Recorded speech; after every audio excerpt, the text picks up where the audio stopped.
I woke in the sterile quiet of the hospital to a sharp, burning agony in my side that made breathing feel like swallowing glass.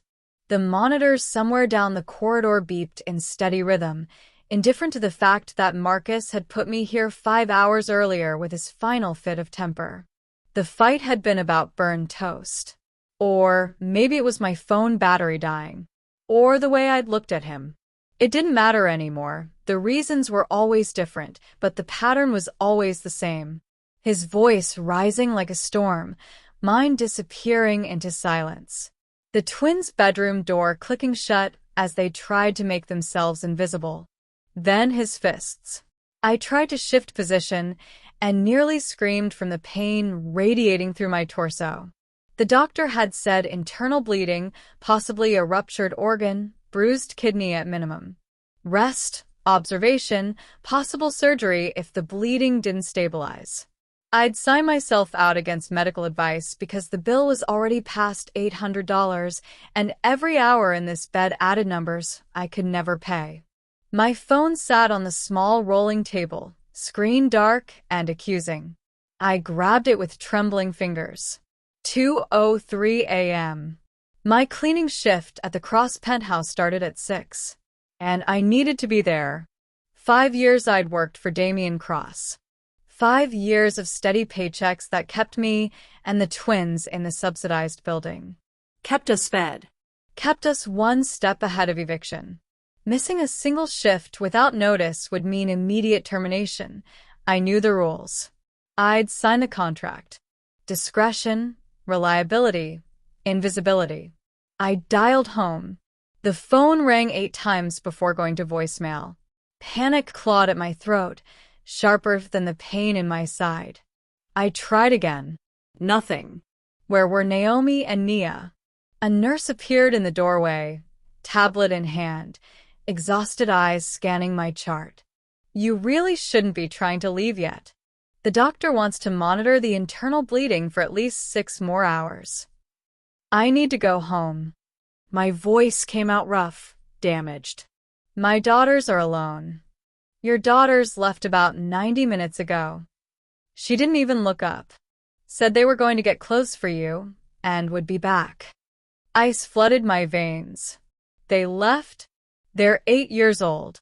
You let 8-year-old twins leave the hospital alone after midnight. The nurse's expression tightened defensively. They said their aunt was meeting them outside. They were calm, they knew their address, and they were very insistent. Was I supposed to physically restrain 2 children? I was already ripping the 4 from my arm, ignoring her protests, ignoring the way the room spun dangerously when I stood. The twins didn't have an aunt. The twins had lied to get out of the hospital, which meant they had a plan, which meant something had gone horribly, terribly wrong. The nurse blocked my path. Ms. Monroe, you're in no condition to move. You could be bleeding internally right now. I didn't recognize my own voice. I need to find my daughters. She stepped aside, still protesting, but I was already stumbling toward the elevator, one hand pressed against my burning side, the other clutching my phone like it might suddenly give me answers. I tried the twins again as the elevator descended. Voicemail. I tried our apartment. Nothing. Then my brain caught up with my panic, and I realized with horrible, sickening clarity where Naomi and Nia had gone. They'd gone to work for me. Damian Cross's penthouse sat at the pinnacle of the city's most exclusive tower, all floor-to-ceiling windows and silent security, and wealth that didn't need to announce itself. I'd taken 2 buses and a taxi. I couldn't afford to get there in the pre-dawn darkness. Each bump in the road sent fresh agony through my damaged organs. By the time I reached the service entrance at the tower's private basement level, I was crying from pain and fear in equal measure. But I was too late. The penthouse elevator indicator showed active. Movement on the 47th floor. Someone was inside. My hand shook as I used my keycard for the service elevator, terrified of what I'd find when those doors opened. Marcus, the head of building security, stood waiting when the elevator arrived at the penthouse level. I'd seen him a dozen times over 5 years, always polite, always professional, always watching everything with those cold, assessing eyes. Ms. Monroe. He didn't sound surprised to see me. Mr. Cross was about to send someone to retrieve you. Naomi and Nia, are they safe? Inside with Mr. Cross. He held the elevator open, gesturing toward the penthouse interior. Please. I stumbled past him into the kitchen I'd cleaned 1,000 times and stopped cold. Nia sat at the marble breakfast bar, wrapped in what looked like one of the cashmere throws from the living room, a mug of what smelled like hot chocolate cradled in her small hands. Her gray knitted sweater sleeve was pushed up to her elbow, revealing the mottled purple and yellow bruises that ringed her thin forearm like fingerprints, defensive wounds from when she'd tried to pull Marcus off me 3 nights ago. And standing beside her, one hand resting lightly on the back of her chair in a gesture that was both protective and possessive, was Damian Cross himself. I'd worked for him for 5 years and could count on one hand the number of times we'd actually spoken beyond good morning and everything satisfactory. He was a ghost in his own home, appearing and disappearing at odd hours, always surrounded by men in dark suits who moved like shadows. I'd learned quickly not to ask questions, not to linger, not to exist beyond the cleaning and the absolute discretion my employment required. Now he was looking directly at me with eyes so intense they seemed to see straight through my carefully constructed lies, and I felt pinned by that gaze like something small and exposed. Miss Monroe.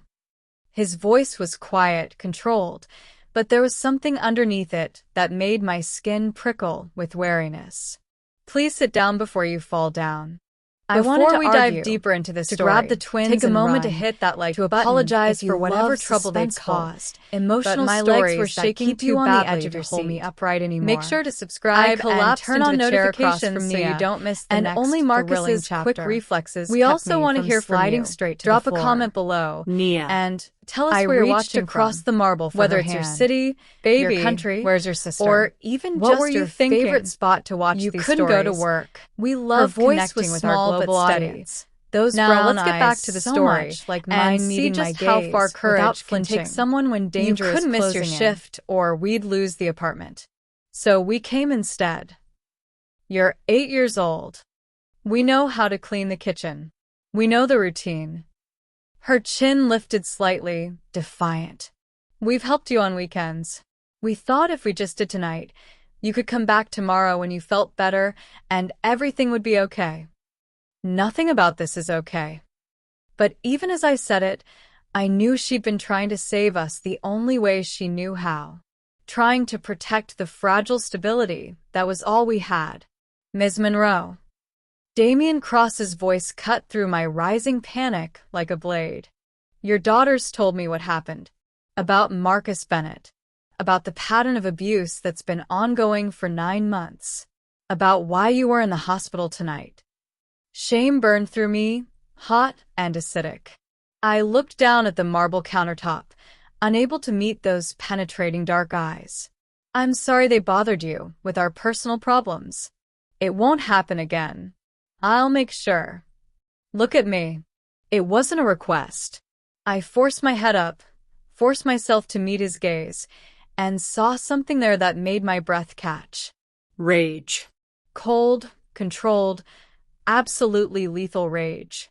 I'm going to ask you a question, he said, each word precisely measured, and I need you to answer honestly. He moved then, stepping around the breakfast bar until he was standing directly in front of me. Then he did something that shattered every assumption I'd built over 5 years of invisible service. He crouched down, slowly, deliberately, until we were eye level. How long would you have continued to let him hurt you? His voice was barely above a whisper now, but it filled the entire kitchen. How long before he killed you? Before he killed Naomi and Nia? My mouth opened, but no sound came out. Behind him, In the reflection of the floor-to-ceiling windows overlooking the glittering city, I saw Naomi standing in the doorway to the living room. Her gray sweater was identical to her sister's, and when she lifted her hand to push her hair back, I saw the faded, yellowing bruise on her forearm in the shape of a man's grip, and beneath it, just visible at the edge of her sleeve, the darker shadow of something worse. Damian Cross's eyes never left mine. "Tell me," he said quietly, "because from where I'm standing, Ms. Monroe, you are already out of time." The silence in Damian Cross's kitchen felt like a living thing, thick and suffocating and wrong. In 5 years of working here, I'd become accustomed to the quiet luxury of the space, the soft hum of the sub-zero refrigerator, the distant city sounds muffled by triple-paned windows, the whisper of my own movements as I cleaned surfaces that cost more than a year of my rent. But this silence was different. This silence was waiting. Nia hadn't answered my question. She sat frozen at the breakfast bar, her small hands wrapped around the mug of hot chocolate like it was the only solid thing in the world. Behind her, the floor-to-ceiling windows revealed the city sprawled 47 stories below, a glittering carpet of lights that made the penthouse feel like it was floating in darkness. "Ms. Monroe needs water." Damian Cross's voice cut through the tension, and Marcus moved immediately toward the cabinet where I kept the crystal glasses, the ones I hand-washed every week because they were too delicate for the dishwasher. I should have stood up. Should have told them I was fine, that I'd get it myself, that I didn't need to be waited on in the space where I was supposed to be invisible. But my body had other ideas. The pain in my side was spreading, hot and liquid, and I could feel cold sweat breaking out along my spine. "Naomi's in the kitchen," Nia said suddenly, her voice small. She wanted to finish the counters. My heart clenched. "The main kitchen?" "She's thorough."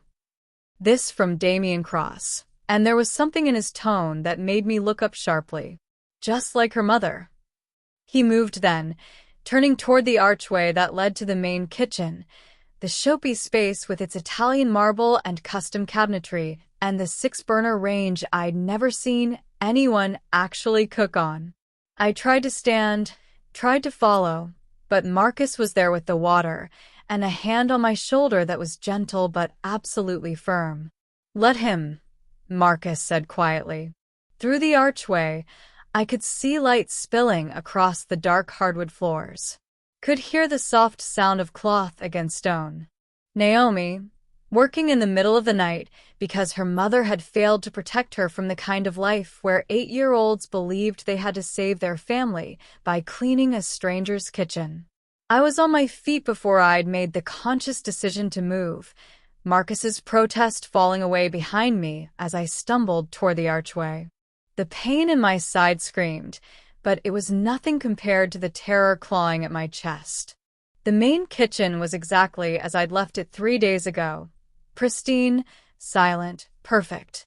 Except now Naomi stood at the island in the center, her small frame barely reaching the marble countertop, wiping down the surface with one of the microfiber cloths I kept in the utility closet.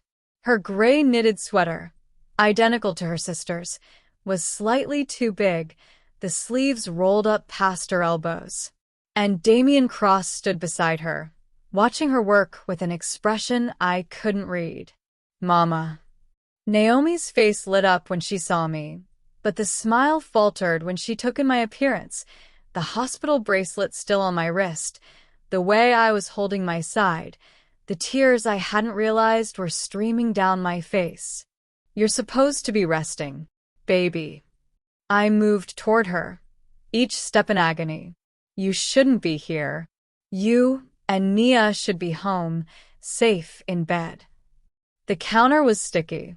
She said it so matter-of-factly, as if that explained everything. As if it was the most natural thing in the world for a child to be in a stranger's home at 2:30 in the morning, cleaning. Damian Cross moved then a small step to the side, deliberate and precise. "Ms. Monroe." Come here, please. It wasn't a request.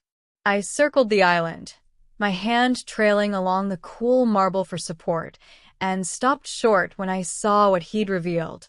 Nia stood on the far side of the counter, reaching up to wipe down the high cabinets with a determination that broke my heart. But it wasn't her focus that froze me in place. It was her sweater. The hem had ridden up in the back, pulled higher by her stretched arms, revealing a strip of pale skin above the waistband of her jeans. And there, faint but unmistakable in the warm kitchen lighting, was a bruise. Yellowing at the edges, fading but still distinct, the clear outline of a hand. For fingers along her lower back, a thumb pressed into her side. An adult's hand, large and brutal, captured in the violence it had left behind. My vision tunneled. The kitchen tilted. The defensive wounds on her sister's arms, Damian Cross said, his voice dangerously low, each word precise as a scalpel. He gestured toward Naomi, who had frozen in place, her eyes wide and frightened as she realized what was happening. The bruises on her wrists from trying to pull him off you. He turned to face me fully then, and the rage in his eyes was no longer controlled. It was ice and fire, barely leashed. And this. He gestured toward Nia, who had gone very still. This handprint on her back, Ms. Monroe. Tell me. His voice dropped to barely above a whisper, but it filled every corner of the vast kitchen. How long would you have kept this secret before one of my girls was permanently broken? My girls. Not your girls. Not the girls. My girls. I opened my mouth, but nothing came out. No excuse, no explanation, no defense. Because there was none. There had never been one. Behind me, I heard Marcus shift position, blocking the exit. In front of me, Damian Cross waited with the patience of someone who had all the time in the world and absolutely no intention of letting me leave without an answer. And on either side of the island, my daughters stood frozen, Naomi with her bruised wrists, Nia with the mark of violence on her back, both of them watching me with eyes that had seen too much and understood that something fundamental was about to change. The hot chocolate was still steaming in the mug Nia had abandoned. The microfiber cloth hung from Naomi's motionless hand. The city glittered outside the windows, indifferent to the moment crystallizing inside this pristine kitchen. My voice cracked. I thought I could handle it. I thought if I just kept quiet, kept working, kept us together. You thought wrong. Damian Cross's words fell like stones. And now we're going to discuss exactly how this ends. Because it ends tonight, Ms. Monroe. One way or another. He gestured toward the breakfast bar in the adjacent room, where Nia's abandoned hot chocolate waited. Sit. Both of you. We're not finished. And I knew, with absolute certainty, that nothing would ever be the same again. I couldn't move. Couldn't breathe. The weight of Damian Cross's stare pinned me in place more effectively than the pain radiating through my torso. Behind me, Naomi's quiet breathing. In front of me, Nia's wide, frightened eyes. And between us, the impossible choice crystallizing in the charged silence. I'll quit. The words tumbled out before I could stop them, desperate and broken. I'll take the girls and we'll go. Tonight. Right now. You won't have to deal with any of this. No. One word. Flat, final, absolute. I tried again, my voice rising with panic. Mr. Cross, please. This isn't your problem. We're not your responsibility. I violated the terms of my employment by bringing my personal situation into your home. I understand if you need to terminate. I said no. He moved closer, each step measured and deliberate, until he stood directly in front of me. Close enough that I had to tilt my head back to meet his eyes. You're not leaving. You're not taking them back to that apartment. You're not putting yourself within a mile of Marcus Bennett ever again. You don't understand. I understand perfectly. His voice dropped to something dangerous, something that made the hair on the back of my neck stand up. You're thinking about the subsidized housing, about the waiting list you spent 2 years on to get that unit, about the fact that if you leave it now, you'll never get placed again, about how you'll end up in a shelter, or worse, back with him, because at least that's a roof over their heads. Every word landed like a physical blow because he was right. He was completely, devastatingly right. I've already made calls, he continued, his tone shifting from dangerous to matter-of-fact. By morning, your apartment will be cleared. Anything worth keeping will be brought here. Anything that belongs to Marcus Bennett will be disposed of. The lease will be terminated with cause, and your name will remain on the priority housing list. You can't just... I stopped, because clearly he could. Clearly, he had already started. I don't have anywhere else to go. You're not going anywhere. He gestured toward the penthouse around us, the vast space that I'd cleaned and maintained for 5 years without ever truly seeing it as anything but a workplace. This is where you live now. You and Naomi and Nia. As of tonight. The absurdity of it hit me like cold water. I can't live here. I work here. I'm your janitor, Mr. Cross. Your employee. There are rules about. You're fired. The words hung in the air between us, sharp and final. My stomach dropped.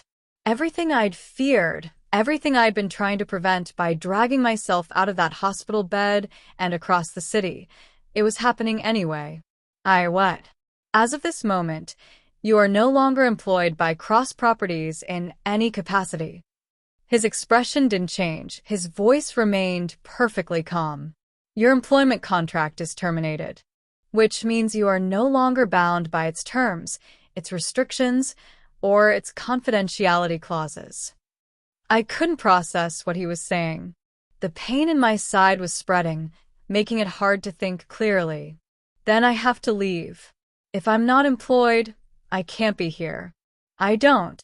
From this moment forward, Damian Cross said, each word deliberate and weighted with absolute authority, you and your daughters live here. You are under my protection. You are medically secure. That man will never be a problem again. Protection. The word felt foreign, impossible. Protection was something other people had. People with money, with resources, with the kind of power that bent the world to their will. Not janitors. Not women like me. I can't. My voice broke on the words. Mr. Cross, I appreciate what you're trying to do, but I can't accept this. I don't deserve. This isn't about what you deserve. He moved then, turning to look at Naomi, who stood frozen at the island, still clutching her cleaning cloth like a lifeline. Then to Nia, whose sweater had fallen back into place, mercifully hiding the bruise on her back. This is about 2 8-year-old girls who broke into my home at midnight because they thought cleaning my kitchen was the only way to save their family. He turned back to me, and for the first time since I'd entered the penthouse, I saw something other than controlled rage in his expression. Something that looked almost like pain. Do you know what Marcus told me when I found them? His voice softened slightly. He was doing perimeter checks when he caught them coming out of the service elevator.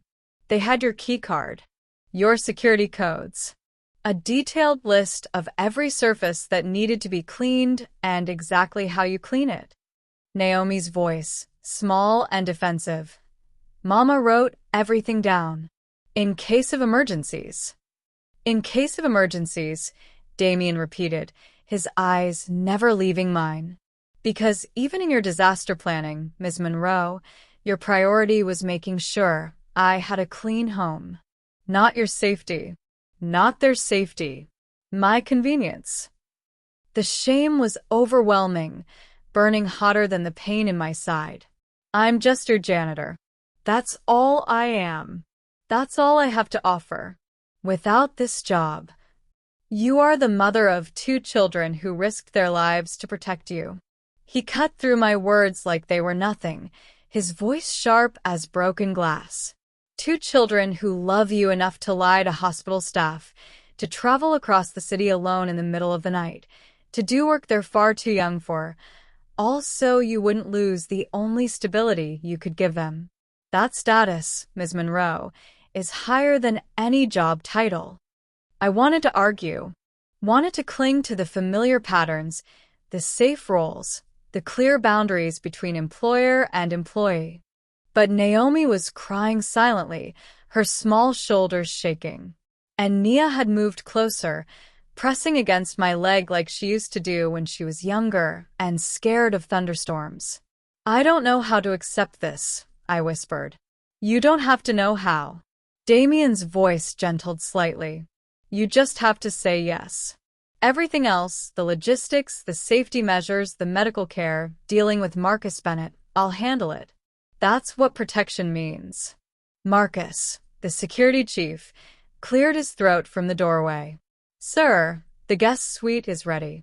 Medical team will arrive in 30 minutes. Medical team. Guest suite. This was really happening. This was real. I can't pay you back for any of this, I said, my voice breaking. I don't have anything. I'm not asking you to pay me back. Damian stepped back, giving me space to breathe. I'm asking you to let your daughters sleep safely tonight. I'm asking you to let a doctor treat your injuries. I'm asking you to trust me enough to handle the threat. Can you do that? Could I? Could I let go of 5 years of careful invisibility and accept help from a man I barely knew?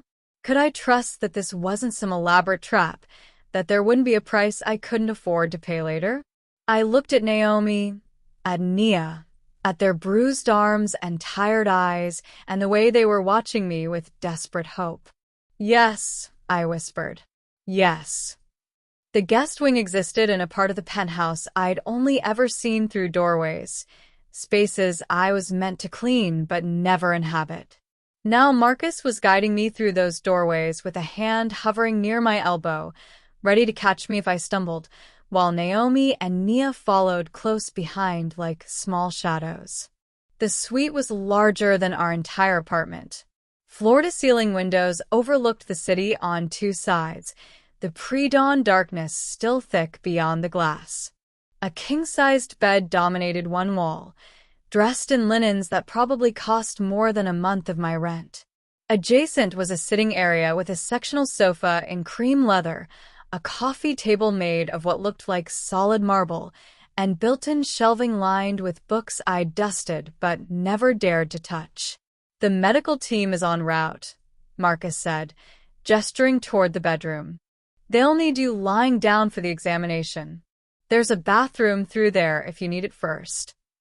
I nodded mutely, too overwhelmed to form words. This wasn't happening. This couldn't be happening. But Naomi's small hand slipped into mine, warm and real, and I knew it was. The doctors arrived 18 minutes later, 2 of them, a woman in her 50s with kind eyes and a younger man carrying what looked like a portable ultrasound machine. They moved through the suite with practiced efficiency, setting up equipment on the nightstands, asking questions in calm, professional tones that made it easier to answer. Yes, the pain was worse when I breathed deeply. No, there hadn't been any blood in my urine, at least not that I'd noticed. Yes, this had happened before. No, I'd never filed a police report. The twins sat on the sofa in the adjacent sitting room, close enough to see me but far enough to give the doctors space. Someone, probably Marcus, had brought them plush robes in soft gray, the kind that cost hundreds of dollars at boutique hotels. They looked so small wrapped in all that luxury, like children playing dress-up in an adult's world. The ultrasound was cold and invasive. The doctor's face remained carefully neutral as she moved the wand across my abdomen, pausing occasionally to take measurements, to adjust angles, to press just a little harder in spots that made me bite back cries of pain. Significant bruising to the kidney, she said finally, her tone clinical. Some internal bleeding, but it appears to be slowing. No rupture that I can see, but you'll need monitoring for the next 48 hours. If the pain worsens or you develop a fever, we'll need to transfer you to a hospital for possible surgery. Surgery. The word landed like a stone in my stomach. I'll prescribe pain medication and antibiotics as a precaution, she continued, already making notes on her tablet. Complete bed rest for at least 3 days. No lifting, no exertion. Someone needs to be checking on you every few hours. I can do that. Damian's voice from the doorway made me startle. I hadn't heard him enter. He stood there in the same black suit, looking like he'd stepped out of a boardroom rather than spending the last hour dismantling my entire life. Marcus will coordinate the schedule. The doctor nodded, unsurprised by his presence. Mr. Cross. I'll send the prescriptions to your pharmacy. They should be delivered within the hour. After they left, another visitor arrived, a woman in a charcoal suit who introduced herself as Patricia Chun, legal counsel for Cross Properties. She sat in one of the sitting room chairs while I remained propped up in the bed and asked me to tell her everything. Everything. I told her about Marcus Bennett, about the first time he'd hit me 6 months into our relationship and how he'd cried and apologized and sworn it would never happen again. About the pattern that emerged, good weeks, then bad days, then terrible nights. About the bruises I'd learned to hide, the excuses I'd perfected, the careful dance of keeping him calm while planning our escape that never quite materialized.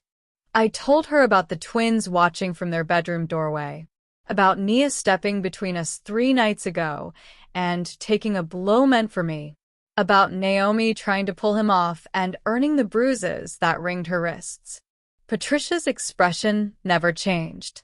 She simply typed notes on her laptop, asked clarifying questions in a gentle but thorough manner, and promised that everything I'd said was privileged and protected. We'll file the report with the appropriate authorities, she said when I'd finished. Criminal charges, restraining order, the full scope. Mr. Cross has also authorized our firm to represent you in any proceedings. You won't have to face him alone. Alone. I'd been alone for so long I'd forgotten there was any other way to be. After Patricia left, silence settled over the suite like snowfall. The twins had migrated to the coffee table, where someone had left colored pencils and sketchbooks.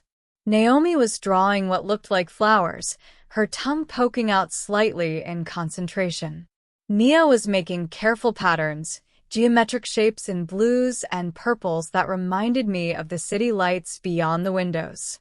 I watched them from the bed, my body heavy with exhaustion and medication, and tried to remember the last time I'd seen them this calm, this safe. The knock on the door was soft. Damian entered without waiting for an answer, carrying a tray with 3 mugs. Hot chocolate, based on the smell, rich and sweet, nothing like the watery packets we bought at the dollar store. May I? He gestured toward the sitting area. I nodded, not trusting my voice. He set the tray on the coffee table, handing mugs to each twin with surprising gentleness. Naomi accepted hers with a shy smile. Nia watched him with those solemn, assessing eyes that made her seem older than 8. Your mother needs to rest, he said, settling into one of the chairs. But I thought you might want to stay close tonight. Is that acceptable? We can stay. Naomi's voice was small, hopeful. As long as you need. He gestured toward their drawings. May I see? They showed him their work with the careful pride of children who weren't used to adults paying attention. He examined each sketch seriously, asking questions about color choices and patterns, treating their art with the same respect I'd seen him give to million-dollar contracts. I must have made a sound, surprise, or maybe just exhaustion, because he looked up and met my eyes across the room. My mother, he said quietly, still holding Nia's geometric patterns, died when I was 12. My father's hands were the ones that killed her, though it took the courts 3 years to prove it. The twins went still. I felt my breath catch. I was at school when it happened, he continued, his voice even but carrying weight that made my chest ache. I came home to police cars and yellow tape, and the knowledge that I should have done something. Should have told someone. Should have been brave enough to ask for help. He set down Nia's drawing carefully, precisely. What your mother couldn't do, what my mother couldn't do, you did tonight. You asked for help in the only way you knew how. You were brave when the adults in your life failed to protect you. He looked at each twin in turn, then back to me. That kind of courage deserves to be answered. Deserves to be honored. Deserves protection. We're not your responsibility, I said, my voice breaking. Your mother, what happened to her? That's not something we can fix for you. No, he agreed. But you're here. You survived. And I have the resources to ensure you stay that way. He stood, moving toward the door. That's enough. That has to be enough. After he left, Naomi crawled onto the bed beside me, careful of my injuries. Nia followed, curling against my other side. We lay there in the pre-dawn quiet, 3 survivors in a borrowed sanctuary, and for the first time in months, I let myself believe we might actually make it through this. Outside the windows, the city began to wake. Inside the penthouse, wrapped in luxury we'd never earned and safety we desperately needed, my daughters finally fell asleep. 3 days passed in a blur of medication and sleep, and waking to find myself still in the guest suite, still safe, still unable to quite believe any of this was real. The medical team came twice daily, checking vitals, monitoring the kidney damage, adjusting pain medication until I could breathe without wanting to scream. Patricia Chin visited once more with papers to sign, her calm efficiency making the legal proceedings feel almost bearable. But it was the small things that undid me. The way fresh flowers appeared on the nightstand each morning. The way meals arrived on covered trays at precise intervals, prepared by someone who actually knew how to cook. The way Marcus checked on me every few hours with quiet professionalism, never making me feel like a burden. And the twins. God, the twins. On the 4th morning, I woke to find them already gone from the suite. Panic seized me immediately, sharp and primal, cutting through the fog of medication. I was halfway out of bed, ribs screaming in protest, when I heard it. Laughter. Real, bright, unrestrained laughter coming from somewhere deeper in the penthouse. I followed the sound on unsteady legs, one hand trailing along the wall for support, until I reached the main kitchen. The scene that greeted me felt like something from another universe. Naomi and Nia stood at the marble island wearing matching aprons that had been folded and pinned to fit their small frames. The penthouse's chef, a stern-looking man named Laurent whom I'd only ever seen barking orders at catering staff, was showing them how to fold puff pastry. Flour dusted the counter, their hands, even a streak across Nia's cheek. Non, non, Laurent was saying, but his tone was patient rather than harsh. See? You fold like this. Gentle. The butter, she must stay cold, or the layers, they do not form properly. Naomi tried again, her tongue poking out in concentration the way it always did when she was focused. This time the fold was cleaner, more precise. Bon. Laurent actually smiled. Très bien, ma petite. You have the touch. Nia looked up and saw me hovering in the doorway. Her face split into a grin so wide it made my chest ache. Mama, we're making croissants. Real ones, like in the French bakery on 5th Avenue.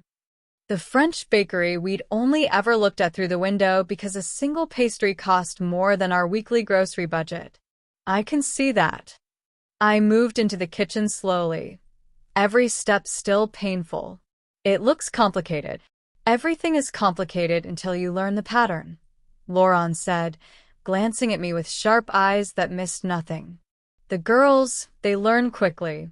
Very smart, very precise. Tomorrow we try eclairs. Tomorrow. As if this were normal. As if my daughter's learning French pastry techniques in a millionaire's kitchen at 10 a.m. on a Thursday was just another day. Ms. Monroe should be resting. Marcus appeared from the hallway, his usual disapproving frown in place. Doctor's orders were clear. "I'm fine," I started to say, but Lauren cut me off. "She comes to watch her children be happy. This is also medicine, non?" He gestured toward the breakfast bar. "Sit there. I make you proper coffee, not the terrible hospital swill." I sat, too tired to argue, and watched the twins work. Watched Naomi's careful hands shaping dough. Watched Nia's serious expression as she measured ingredients Lauren called out. Watched them laugh when flour puffed up in a small cloud, dusting them both like snow. When had I last seen them laugh like this? Not the nervous giggles they used to deflect Marcus Bennett's anger, but real joy. Unguarded and bright, and utterly without fear. The coffee Lauren placed in front of me was perfect, rich and dark, and served in a cup that probably cost more than my weekly paycheck used to. I wrapped my hand around it and tried not to cry. "There's more," Marcus said quietly, settling onto the stool beside me. "Mr. Cross has arranged for tutoring. The educational consultant arrives this afternoon to assess their current level and develop a curriculum." Tutoring. I repeated the word like it was foreign. "Marcus, I can't afford. You're not being asked to afford anything." His tone was firm, but not unkind. Mr. Cross has made his position clear. The girls' education, their therapy sessions, their medical care, all of it is handled. Your job is to heal. Therapy sessions. Another thing I'd known they needed, but could never provide. Another gap in my mothering that his money was filling. "I don't understand why he's doing this," I whispered. Marcus was quiet for a long moment, watching the twins. "Some men accumulate wealth for power. Some for legacy. Mr. Cross." He paused, choosing words carefully. "Mr. Cross has been waiting a long time for a reason to use his resources that actually matters. You gave him that reason." Before I could respond, the twins were presenting their work, croissants ready for proofing, shaped with Lauren's patient guidance into precise crescents. They were so proud, so excited, talking over each other about butter layers and lamination and everything they'd learned. I praised them, examined their work, pretended my heart wasn't breaking at how easily they'd adapted to this new life. How quickly safety and stability and simple kindness had transformed them back into the children they should have always been allowed to be. That afternoon, true to Marcus's word, a woman named Dr. Sarah Winters arrived. She was young, energetic, with a kind of warmth that immediately put the twins at ease. She spent 2 hours with them in the suite sitting room, administering assessments that she made feel like games, asking questions that revealed where they excelled and where they'd fallen behind. "They're both remarkably bright," she told me afterward, while the twins drew in their sketchbooks. "Naomi has a gift for languages. She's reading at a 6th grade level already. Nia's mathematical reasoning is exceptional for her age. But they've missed significant instruction. The curriculum inconsistency from switching schools, the days missed when..." She paused delicately. "When home wasn't safe. More gaps. More ways I'd failed them." "We'll fix it," Dr. Winters said gently, as if reading my thoughts. "That's what I'm here for. We'll build a program that meets them where they are and lets them flourish. They're going to be just fine, Ms. Monroe." I wanted to believe her. That evening, I found Damian in the living room, teaching the twins chess. They sat on opposite sides of a board that looked like it belonged in a museum, carved pieces in ivory and ebony, the board itself inlaid with what might have been actual gold. Nights move in an L shape, he was explaining to Nia, demonstrating the pattern. 2 squares one direction, 1 square perpendicular. Like this. She studied the board with fierce concentration, then moved her knight exactly as he'd shown her. Her face lit up when the move worked, when she'd successfully understood the pattern. Excellent. Damian's voice was warm, encouraging. Now think about where your opponent might move next. Chess is about anticipation. I stood in the doorway, unnoticed, watching this man I barely knew teaching my daughters a game I'd never had time to learn. His usual severe expression had softened into something almost tender, patient in a way that made my throat tight. Naomi made a move, aggressive, creative, completely wrong by traditional strategy. But Damian didn't correct her harshly. Instead, he showed her what would happen if her opponent responded a certain way, let her see the consequences, then let her try again. Better, he said when she'd adjusted her approach. You're thinking ahead now. That's good. He glanced up then and caught me watching. For a moment our eyes met across the room, and something passed between us. Understanding, maybe, or recognition. He looked away first, turning back to the board. Your mother needs to rest, he said to the twins. We'll continue tomorrow. Tomorrow again. Like this was permanent. Like we belonged here. The twins ran to me, chattering about knights and bishops and gambits they didn't quite understand yet. I held them close, breathing in the scent of their hair, clean now, shampooed with expensive products, and watched Damian carefully put away the chess pieces. He'd given us safety, medical care, education, a future that looked nothing like the desperate survival we'd been living. But watching him with my daughters, seeing that unguarded softness in his face, I realized he'd given us something even more precious. He'd given us hope. I found him on the rooftop garden at 11:30, standing at the glass railing with his hands in his pockets, the entire city spread out below him like a carpet of light. The twins had been asleep for hours, tucked into the guest suite that had somehow become theirs, their breathing deep, and even in a way I'd never heard before. Safe breathing. The kind that came when you weren't listening for footsteps in the hallway or the sound of a door slamming. I'd been in the penthouse for 3 weeks. 3 weeks of private doctors and legal consultations, and watching my daughters laugh, without flinching. 3 weeks of Damian Cross moving through his own home like a ghost who occasionally materialized to check on us with those unreadable gray eyes before disappearing into his office or onto calls conducted in Italian that I wasn't supposed to understand. 3 weeks of lying awake in the most comfortable bed I'd ever slept in, staring at the ceiling and trying to figure out what the hell I was supposed to do with a man who'd given me everything and asked for nothing. He turned when the rooftop door clicked shut behind me, his expression shifting from that distant, controlled mask to something softer. Something that made my chest tighten. Can't sleep? His voice was quiet, meant not to carry beyond the two of us. I walked to the railing, keeping a careful 3 feet between us. Close enough to talk. Far enough to maintain the pretense that I was still just the janitor he decided to help out of some moral obligation I didn't fully understand. The girls are fine, I said, because that's what he always asked first, even when he didn't say it out loud. Naomi's reading level went up 2 grades this week. Nia asked the chef to teach her how to make creme brulee. I know. Marcus gives me daily reports. He paused. That's not what's keeping you awake. I gripped the railing, feeling the cold glass against my palms. Below us, the city pulsed and moved, millions of people living lives that didn't involve cleaning penthouses or running from men who loved you with their fists. I don't know how to do this, I said finally. Any of this. I don't know how to accept help.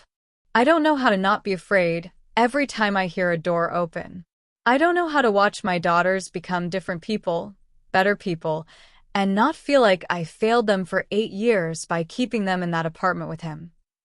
Damian was quiet for a long moment. When he spoke, his voice had lost that careful control. My mother died when I was 14. Internal bleeding. She fell down the stairs, they said. Tripped over a laundry basket. I turned to look at him, and his eyes were fixed on the skyline, jaw tight. She didn't trip. My father pushed her. I watched him do it. And I was 14 years old and too afraid to tell anyone the truth because he'd convinced me that if I spoke, if I broke the family silence, everything would fall apart. We'd lose the house. I'd end up in foster care. He'd go to prison, and it would be my fault. He drew a breath. She died believing I didn't know, believing she'd protected me from the truth. My throat closed. Damian. So don't tell me you failed them, he said, finally looking at me, and there was something raw in his eyes that I'd never seen before. You kept them alive. You kept them together. You taught them how to survive. Survival isn't living. No. But it's the prerequisite. He shifted, turning to face me fully, and suddenly that 3 feet of distance felt like nothing. You asked me once why I was doing this, letting you stay, protecting you. You said it was the right thing to do. That was a lie. His voice dropped lower. The truth is I watched you work for 5 years. Watched you show up every morning at 6, no matter what. Watched you clean with precision that would have impressed a military officer. Watched you leave exactly on time because you had a daughter to pick up from school. You never asked for anything. Never complained. Never made yourself visible beyond the work. I didn't know what to say to that. Didn't know what he was trying to tell me. And then Naomi and Nia showed up in my kitchen at 2 in the morning, terrified and determined, with bruises on their arms, trying to save you. His hands came out of his pockets, and one of them reached up, fingers hovering near my cheek, but not quite touching. And I realized I'd been watching you for 5 years because I wanted to, because there was something about your strength, your quiet, unbreakable strength, that I couldn't look away from. My heart was hammering against my ribs, loud enough that I was sure he could hear it. I don't know who I am without the struggle, I whispered. I don't know how to just exist. Be safe. Be here. And I don't know what this is between us. I've become possessive of your safety, Aaliyah. His hand finally made contact, fingers brushing my jaw with a gentleness that made my eyes burn. You and those girls are now part of my structure, part of what I protect, part of what He stopped, jaw working. I don't let people in. I don't let anyone see past the walls. But you're already inside them, and I don't want you to leave. I couldn't breathe, couldn't think, could only feel his hand against my skin and the weight of words I'd never expected to hear. I'm terrified, I said, and my voice broke on the admission. I'm terrified that this is temporary, that I'll wake up and it'll all be gone, that you'll realize you're not just anything. His other hand came up, framing my face, and his eyes were fierce. You're the woman who survived, who protected her daughters, who's rebuilding herself piece by piece every single day. And I want to be here while you do it. I want to be part of what comes next. The city glittered below us. The wind pulled at my hair. And Damian Cross, the man I'd spent 5 years being invisible to, looked at me like I was the only solid thing in his entire world. Okay, I breathed. Okay. His forehead touched mine, and we stood there on the roof of his fortress, 2 broken people who'd somehow found each other in the wreckage and let the night hold us together. I was folding laundry in the guest suite when Marcus appeared in the doorway, his expression carved from stone. Ms. Monroe, take the girls into the bedroom. Lock the door. Don't open it until I come back for you. My hands stilled on Naomi's sweater. What's wrong? Now, Aaliyah. His use of my first name, something he'd never done, sent ice through my veins. The twins looked up from their homework at the kitchen table, eyes wide. They'd gotten good at reading danger in the past 3 months. Too good. I didn't ask again. I gathered Naomi and Nia, shepherding them into the master bedroom, while Marcus moved toward the elevator with 3 other security personnel materializing from positions I hadn't known they occupied. The penthouse that had felt like a sanctuary suddenly felt like a fortress preparing for siege. "Mama?" Nia's voice was small. "Is it him?" I locked the door, checked it twice, then pulled both girls onto the bed with me. "I don't know, baby, but we're safe here. I promise." Through the thick door, I heard the elevator chime. Then a voice I'd prayed I'd never hear again, loud and entitled and venomous. "I know she's here. Aaliyah, get out here and stop hiding behind your boss's money like a coward." Marcus's response was too quiet to make out, but Marcus Anthony Webb's wasn't. "I don't care about your protocols. She's my girlfriend. Those are my kids. You can't keep them from me. I have rights." Naomi's fingers dug into my arm hard enough to bruise. Nia buried her face against my shoulder, her whole body trembling. I held them tighter, my own heart hammering so violently I thought they'd hear it. "He's lying," Naomi whispered. "We're not his. Tell him we're not his." "I know, baby. He can't touch you. I won't let him." But even as I said it, I felt the old helplessness rising. Marcus was here. He'd found us. He'd bypassed Damian's security, walked right into the penthouse like he had every right, and now he was 20 feet away demanding I come out like I was property he'd misplaced. Then I heard it. Footsteps. Measured, unhurried, crossing the marble floor of the living room. Damian's voice cut through Marcus Webb's tirade like a blade through silk. "You're trespassing." The silence that followed was absolute. I'd heard Damian angry before, that cold, controlled fury when he'd first seen the bruises on the twins. But this was different. This was something emptier, more final. Marcus tried to recover. "I don't know who you think you are, but Aaliyah is. You are trespassing."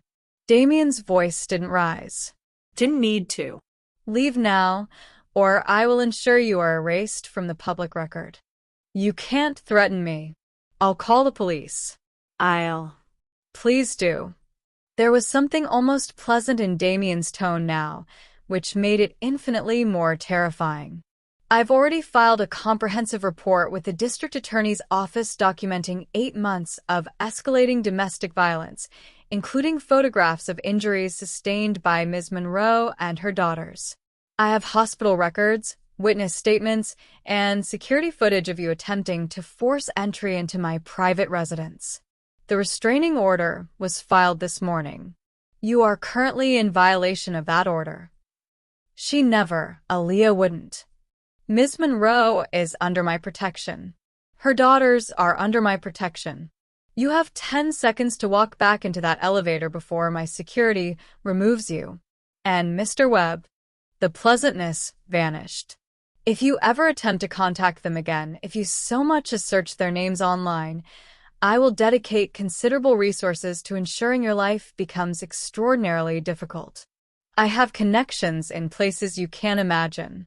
Your employment, your housing, your ability to exist comfortably in this city, all of it can disappear. Do you understand?"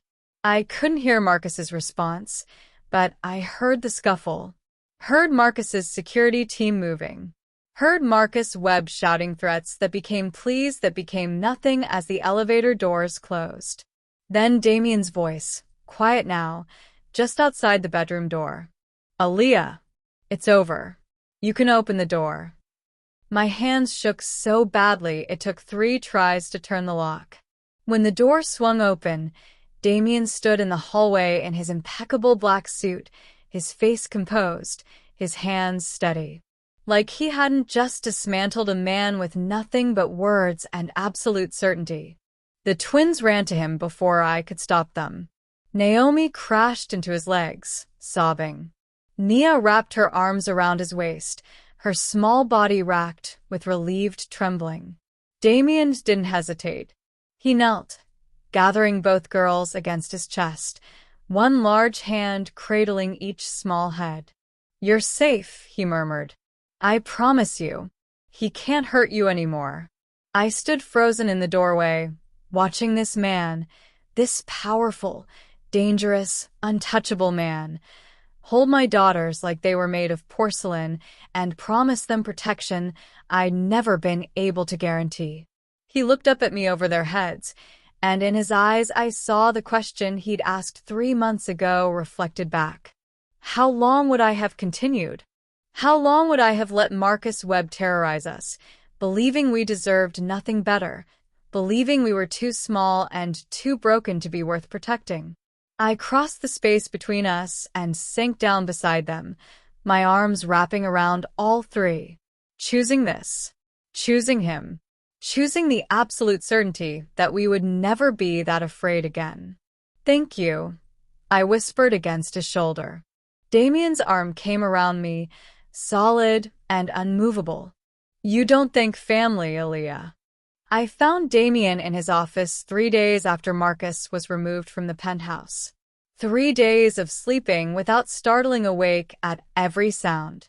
3 days of watching Naomi and Nia laugh without that edge of hysteria that came from fear pretending to be joy. The office door was half open. I didn't knock. He looked up from the stack of documents spread across his desk, reading glasses perched on his nose in a way that made him look almost ordinary, almost human. Then his eyes met mine, and that illusion shattered. There was nothing ordinary about the way Damian Cross looked at me, like he was cataloging every breath, every micro-expression, every truth I was trying to hide. "Aaliyah." He removed the glasses slowly, deliberately. "The girls are with Marcus in the kitchen. He's teaching them something involving chocolate that will probably ruin their dinner." "I know." My voice came out steadier than I expected. I asked him to keep them occupied. Something shifted in his expression. Interest. Wariness. He leaned back in his chair, giving me his full attention in that way that made my skin prickle with awareness. "Should I be concerned? I want him gone." The words came out flat. Final. Permanently. Damian's face didn't change, but the air in the room did. Grew heavier. Charged. Defined permanently. I stepped fully into the office and closed the door behind me. The click of the latch felt like sealing a contract. "You know what I mean. You've known since the moment you saw the bruises on my daughters. You're not the kind of man who waits for the justice system to decide if a threat is worth eliminating. Careful, Aaliyah." His voice dropped to that dangerous, quiet I'd learned meant his mind was moving 3 steps ahead of the conversation. "You're asking me to confirm things you don't want confirmed." "I'm not asking you to confirm anything." I moved closer to the desk, close enough to see the fine lines at the corners of his eyes, the shadow of stubble along his jaw, close enough to smell his cologne, something dark and expensive that probably cost more than my old apartment's monthly rent. "I'm telling you what I want, what I need, and I'm trusting you to handle it the way you handle every other problem that threatens what's yours." The silence stretched between us like a wire pulled taut. "What's mine?" He repeated the words slowly, tasting them, testing them. "Is that what you are now?" "Yes." The single word hung in the air. No hesitation. No qualification. Just the raw truth of what the past 2 months had built between us. Protection that had shifted into possession. Gratitude that had deepened into something I didn't have a name for yet, but could feel in my chest every time he looked at the twins like they were worth defending. Every time his hand brushed mine in passing and lingered half a second too long. Damian stood, moving around the desk with that predatory grace that made him seem larger than he was. He stopped close enough that I had to tilt my head back to maintain eye contact. Close enough that I could see the pulse beating at his throat. "If I do this," he said quietly, "there's no going back. Not for you. Not for me. Not for them." You're asking me to cross a line that makes you complicit. I crossed that line the moment I let you put us under your protection." My hands were steady at my sides. No trembling. No fear. Just clarity. "I'm not naive, Damian. I know what you are, what you've done, what you're capable of doing. And I'm standing here anyway, asking you to do it for us." His hand came up slowly, fingers brushing along my jaw with a gentleness that contradicted everything else about him. "He'll be on a plane to Prague by morning. Monitored. Contained. If he attempts to return to this city, to this country, he disappears permanently. Do you understand what I'm telling you?" "Yes." "And you accept that price?" I turned my face into his palm, feeling the calluses there, the evidence of a man who'd built his empire with his own hands and wasn't afraid to bloody them. "I accept it." He exhaled slowly, something shifting behind his eyes. Relief. Satisfaction. Possession. "I've already started the legal work. Adoption papers for both girls. New identities if you want them. A trust fund that ensures they're protected regardless of what happens to me. To us." The words hit me harder than I expected. Not just protection. Not just safety. But permanence. Structure. Family. Us. I repeated softly. "Did you think I was doing this halfway?" His thumb traced the line of my cheekbone. "I don't do anything halfway, Aaliyah. Especially not this." I reached up and covered his hand with mine, holding it against my face. "The girls already call you Dad when they think I'm not listening." Something cracked in his controlled expression. Just for a moment. Just long enough for me to see the man underneath the armor. "I know. They love you. I know." His voice roughened. "I love them. And he stopped, jaw tightening. I waited, barely breathing. "I'm not good at this," he said finally. "At saying things that matter. At being something other than what I've always been. But you're here. In my home. In my life. And I don't want you anywhere else." I rose up on my toes and kissed him. Soft. Deliberate. A promise sealed without words. When I pulled back, his eyes were dark and hungry and completely focused on me. "Is that a yes, Aaliyah?" "That's a yes, Damian." His arms came around me, pulling me against him with a certainty that left no room for doubt. This was real. This was permanent. This was the price we were both willing to pay for peace. And I never felt safer in my life.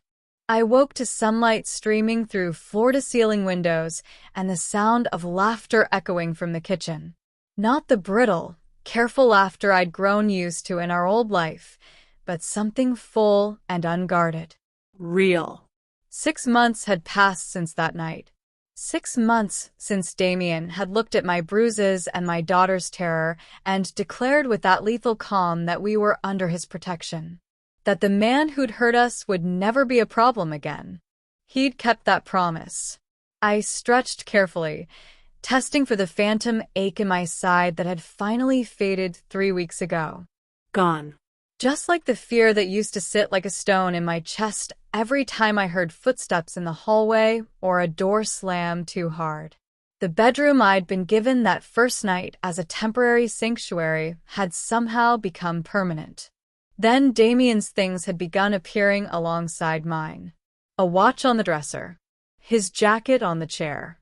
Then the wall between our rooms had come down entirely, and he'd asked me in that quiet, devastating way of as if I wanted him to put it back up. I hadn't. The sound of giggles grew louder, and I pulled on the robe hanging by the bed, soft cashmere that still felt impossibly luxurious against my skin, and followed the noise. Naomi and Nia stood on matching step stools at the massive marble island, hands covered in what looked like buttercream frosting. Damian stood between them in dark slacks and a white shirt with the sleeves rolled up, his hair falling slightly into his eyes as he demonstrated something with a piping bag. His serious, composed face was softened into an expression I'd once thought impossible for a man like him. Patience. Affection. Joy. No, like this, he was saying, guiding Nia's small hand. Steady pressure. You control the flow, not the other way around. Mine looks like a blob, Naomi complained, staring down at her practice plate. Then make it a beautiful blob, Damian said without missing a beat. Some of the best art in the world started as blobs. That's not true, Nia said, laughing. Completely true. I own 3 paintings that cost more than a car, and they're essentially very expensive blobs. His mouth twitched. Don't tell the artist I said that. They hadn't noticed me yet. I stayed in the doorway, watching this scene that 6 months ago would have been unimaginable. The reclusive millionaire I'd worked for in terrified silence, teaching my daughters to pipe frosting in his pristine kitchen like it was the most natural thing in the world. Morning, Mama, Naomi called, finally spotting me. Her face lit up the way it used to before Ryan. Before fear had taught her to measure her happiness in case it got taken away. We're decorating, Nia announced proudly. For later. Later. The adoption hearing had been finalized yesterday. The judge had asked the girls if they understood what it meant, if this was what they truly wanted. Naomi had looked at Damian with those serious green eyes and said, "He already feels like our dad. We just want the papers to match." The judge had signed immediately. Today was the celebration. Small, private. Just us and the few people who'd become our strange, assembled family over these months. Marcus, who'd gone from intimidating security chief to the twins' enthusiastic chess opponent. Dr. Reeves, who'd patiently worked with all of us through the trauma. And Mrs. Chun, our old neighbor, who'd wept when we'd brought her here last month and shown her the girls' new room. It looks beautiful, I said, moving into the kitchen. Damian's hand found the small of my back automatically, a touch that still sent warmth through me. Still felt like safety made solid. We have approximately 4 hours before guests arrive, he said, his voice carrying that dry humor I'd learned meant he was happy. Think we can make this kitchen presentable by then? Absolutely not, I said, eyeing the frosting explosion. Not a chance. Dad said we could lick the bowls, Nia said, watching us carefully for confirmation. Dad. They'd started calling him that 3 months ago. Damian had gone very still the first time, his composure cracking just enough for me to see what it meant to him. What we meant to him. I did say that, he confirmed, after we finished the actual cake. The afternoon dissolved into controlled chaos. The cake got decorated, mostly successfully. The girls changed into the dresses they'd picked out, arguing happily about whether navy or emerald looked better. I'd found myself standing in the closet Damian had built for me, staring at clothes I still couldn't quite believe were mine, when he appeared behind me. You're thinking too much, he said quietly. I'm thinking that 6 months ago, I was just your janitor, I said. And now you're the woman who runs my foundation's operations better than anyone I could have hired. The mother who raised 2 of the bravest girls I've ever met. And if you finish that sentence with just anything, I'm going to be very disappointed. I turned to face him. His gray eyes were intense, unreadable in that way that used to terrify me. Now I knew how to read the micro-expressions underneath. The slight softening at the corners. The way his jaw relaxed when he looked at me. Now I'm your wife, I said. The ring on my finger still felt new. We'd done it quietly 2 weeks ago. No big ceremony, just us and a judge, and a promise I actually believed this time. Now you're my wife, he agreed.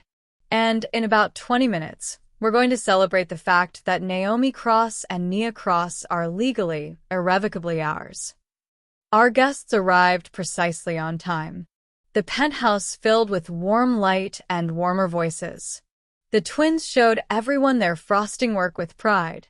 Dr. Reeves brought books. Marcus brought elaborate chess sets. Mrs. Chin brought enough homemade dumplings to feed 20 people instead of 7. When the cake was served and the small mountain of gifts opened, Damian stood. The room quieted immediately. He still had that effect, that commanding presence that made people stop and listen. But his hand was gentle when it found mine. When he pulled me up to stand beside him. 6 months ago, he said, his voice carrying that controlled intensity, 2 little girls broke into my kitchen at 2 a.m. to save their mother's job. And in doing so, they saved me too. Naomi and Nia watched him with shining eyes. I thought I knew what family meant. I thought I understood protection and loyalty and love. I was wrong. He lifted his glass. To Naomi Cross and Nia Cross. To the family we chose. The family we built. And to Aaliyah, who taught me that the bravest thing you can do is let someone help carry what you've been carrying alone. To family, Marcus echoed, his gruff voice suspiciously rough. To family, we all repeated. I looked around the room at these people who'd become ours. At the girls who were glowing with happiness. At the man beside me who'd taken our broken pieces and created something whole. 6 months ago, I'd been just the janitor, terrified and alone. Now I was Mrs. Cross. And I'd never been less alone in my life. The twins were already asleep in their room, exhausted from the celebration and the weight of a day that had made everything official. Everything real. Damian and I stood on the terrace overlooking the city, the same skyline I used to see through these windows while cleaning floors I never thought I'd walk across as anything more than the help. His arm was around my waist, solid and sure, and I let myself lean into him without the instinct to apologize for taking up space. Thank you, I said quietly. He turned to look at me, one eyebrow raised. For seeing us, for not looking away when it would have been easier. I touched the ring on my finger, for choosing us. His expression softened in that way it only did when we were alone, when the walls came down, and I could see the man beneath the power and control. Aaliyah, you had it backwards from the beginning. You chose me. You chose to trust me with the most precious things in your life. I just had sense enough not to let you go. Below us, the city glittered with 1,000 lights, each one a window into someone else's story. Some of them were probably like ours had been, desperate, afraid, barely surviving. And maybe some of them would find what we'd found. Someone to see them. Someone to stay. Come on, Damian said, pressing a kiss to my temple. Let's go check on our daughters. Our daughters. Not mine. Not his responsibility or his burden or his charity case. Ours. We walked back inside together, and I didn't look back at the woman I used to be. She'd done her job. She'd kept us alive long enough to be saved. Now it was time to live. If this story touched your heart, hit that like button. It helps us share more stories of hope, healing, and second chances with others who need to hear them. Subscribe and turn on notifications so you never miss our next emotional journey. We share stories about survival, love, and the families we choose every week. Drop a comment below and tell us, what moment hit you the hardest? Have you ever had someone see you when you thought you were invisible? What would you tell Aaliyah if you could? Your story matters. Your voice matters. And you never know who needs to hear that they're not alone. See you in the next story. Until then, remember, the bravest thing you can do is let someone help carry what you've been carrying alone.